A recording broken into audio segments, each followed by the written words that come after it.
ಪ್ರಿಯ ಬಂಧುಗಳೇ ನಮಸ್ಕಾರ. ಅಕ್ಷರ ಬ್ಲಾಗಿಗೆ ಸ್ವಾಗತ. ಇಂದು ನಮ್ಮ ಪಯಣ 108 ಮೆಟ್ಟಿಲುಗಳನ್ನು ಹತ್ತಿದರೆ ಮಾತ್ರ ಕಾಣಸಿಗುವಂತಹ ಶ್ರೀ ಗೋಪಾಲಕೃಷ್ಣನ ಸನ್ನಿಧಿಗೆ.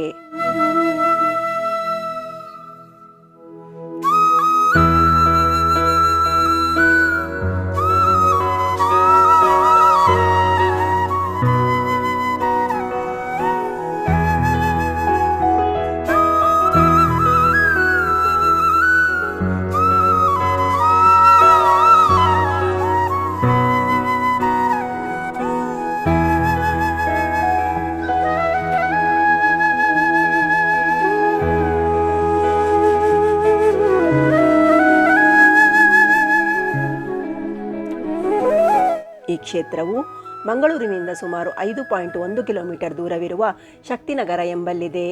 ಇದು ಪ್ರಕೃತಿ ಮಾತೆಯ ಮಡಿಲಿನಲ್ಲಿ ಅನನ್ಯ ಗ್ರಾಮದ ಬೆಟ್ಟದ ತುದಿಯಲ್ಲಿ ವಿರಾಜಮಾನವಾಗಿ 5 ಅಂತಸ್ತಿನ ಕಟ್ಟಡದ ಮೇಲೆ ನೆಲೆ ನಿಂತಿರುವಂತಹ ಶ್ರೀಕೃಷ್ಣ ಭಗವಂತನ ಸುಂದರ ತಾಣವಾಗಿದೆ. ಇಲ್ಲಿ ಶಾಂತಮೂರ್ತಿಯಾಗಿರುವ ಗೋಪಾಲಕೃಷ್ಣನು ಬೆಟ್ಟದ ತುದಿಯಲ್ಲಿ ಪಡುಗಡಲ ನೋಡುತ್ತಾ ತನ್ನ ನಂಬಿ ಬಂದ ಭಕ್ತರಿಗೆ ಶಾಂತಿ ನೆಮ್ಮದಿಯೊಂದಿಗೆ ಸಮೃದ್ಧ ಬಾಳನ್ನು ನೀಡಲು ನೆಲೆ ನಿಂತಿದ್ದಾನೆ. ಈ 5 ಅಂತಸ್ತಿನ ದೇವಾಲಯದಲ್ಲಿ ಮೈಸೂರಿನ ಶಿಲ್ಪಿ ಶ್ರೀ ಬಡಕಿಲ ಶ್ಯಾಮಸುಂದರ ಭಟ್ಟರಿಂದ ನಿರ್ಮಿಸಲ್ಪಟ್ಟ ಚತುರ್ಭುಜ ಶ್ರೀ ಮಹಾವಿಷ್ಣುವಿನ ಸ್ವರೂಪಿ ಶ್ರೀ ಗೋಪಾಲಕೃಷ್ಣ ದೇವರು ಹಾಗೂ ಶ್ರೀ ಮಹಾಗಣಪತಿ ದೇವರ ಶಿಲಾಬಿಂಬಗಳಿವೆ. ಇಲ್ಲಿಯ ಮುಖ್ಯ ಗರ್ಭಗುಡಿಯಲ್ಲಿರುವ ಗೋಪಾಲಕೃಷ್ಣ ಸ್ವಾಮಿಯಂತೆಯೇ ಉಪದೇವರಾಗಿರುವ ಮಹಾಗಣಪತಿಗೂ ಕ್ಷೇತ್ರದಲ್ಲಿ ಸಮಕಾಲೀನ ಸ್ಥಾನವಿದೆ. ದೇವಾಲಯದ ಸುತ್ತುಪೌಳಿಯ ಹೊರಗೆ ಶ್ರೀಮನ್ನಾರಾಯಣನ ದ್ವಾರಪಾಲಕರಾದ ಜಯ ವಿಜಯರ ವಿಗ್ರಹಗಳಿವೆ. ಈ ದೇವಾಲಯದಲ್ಲಿ ಭಗವಾನ್ ಶ್ರೀಕೃಷ್ಣನ ಅಷ್ಟೋತ್ತರ ಶತನಾಮದ ಪ್ರತೀಕವಾಗಿ 108 ಮೆಟ್ಟಿಲುಗಳಿದ್ದು, ದೇವಾಲಯದಲ್ಲಿ ವಿಷ್ಣುವಿನ ದಶಾವತಾರದ ವಿಗ್ರಹ ಎಲ್ಲರ ಮನಸೂರೆಗೊಳ್ಳುತ್ತದೆ. ಕ್ಷೇತ್ರದ ಮೆಟ್ಟಿಲೇರುವಾಗ ನಮಗೆ ಮೊದಲು ನೋಡಸಿಗುವುದೇ ಕರುವಿಗೆ ಹಾಲುಣಿಸುವಂತಹ ಕಾಮಧೇನು. ಇದು ನಮ್ಮೆಲ್ಲರ ಮನಸ್ಸಿಗೆ ಮುದವನ್ನು ನೀಡುತ್ತದೆ.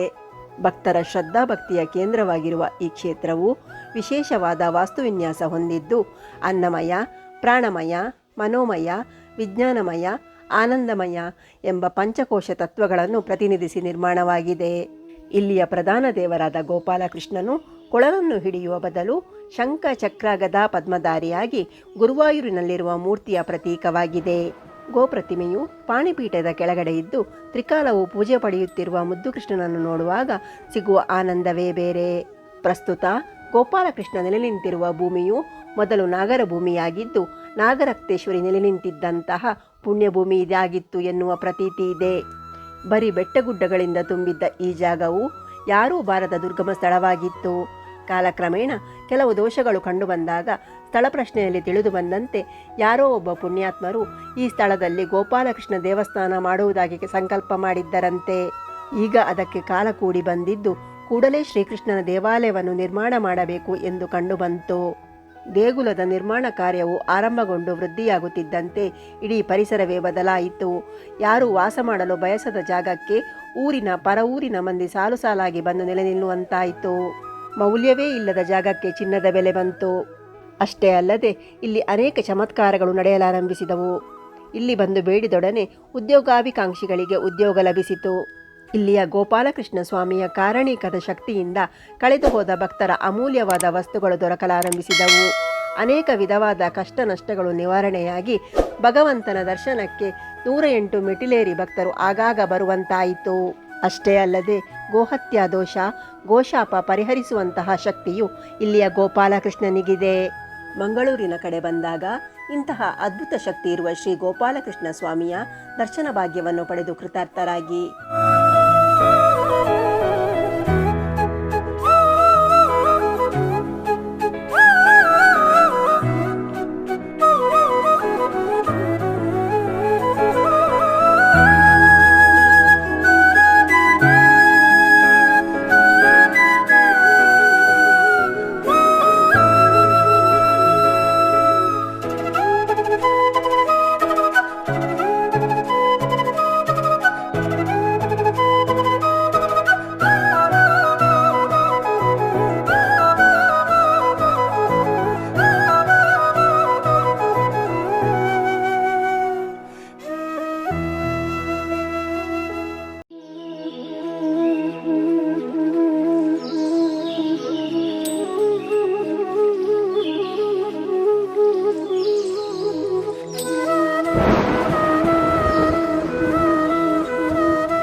ನಿಮಗೆ ಈ ವಿಡಿಯೋ ಇಷ್ಟವಾಗಿದ್ದಲ್ಲಿ please like, share and subscribe.